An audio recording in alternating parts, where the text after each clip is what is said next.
નમસ્કાર, હું છું યશ. આપ જોઈ રહ્યા છો ન્યૂઝ ફોર ઇન્ડિયા ગુજરાતનું ગૌરવ. હવે વાત કરીએ સમાચારોમાં સાબરકાંઠાની. તો સાબરકાંઠા જિલ્લામાં વરસાદ ખેંચાતા ખેડૂતોમાં ચિંતાનો માહોલ દેખાઈ રહ્યો છે. પાક બચાવવા હવે સિંચાઈ પર આધારિત થયા છે ખેડૂતો. ત્યારે વાવડી અને ચાપલાનારા ગામના ખેડૂતો ગાંભોઈ જેબીની કચેરીએ પહોંચ્યા હતા.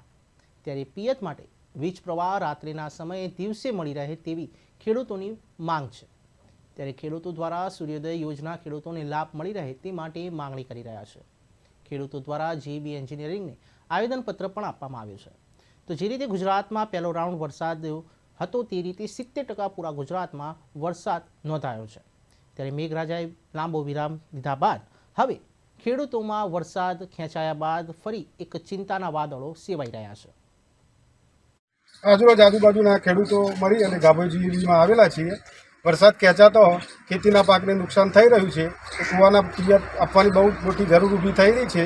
પરંતુ જીબીના રાત્રિના લાઇટના પ્રોગ્રામથી જીવજીવાત, અન્ય બીજા પશુ પંખી અથવા તો બીજા જાનવરોનું નુકસાન ખેડૂતોને થાય નહીં એ માટે દિવસના લાઇટની માગણી માટે અમે અહીંયા જીબીમાં આવી રહ્યા છીએ. આજે જે સૂર્યોદય યોજનાનો જે લાભ મળવો જોઈએ એમને મળતો નથી, માટે આજે આવેદનપત્ર અમે આ જીબીમાં આપ્યું છે.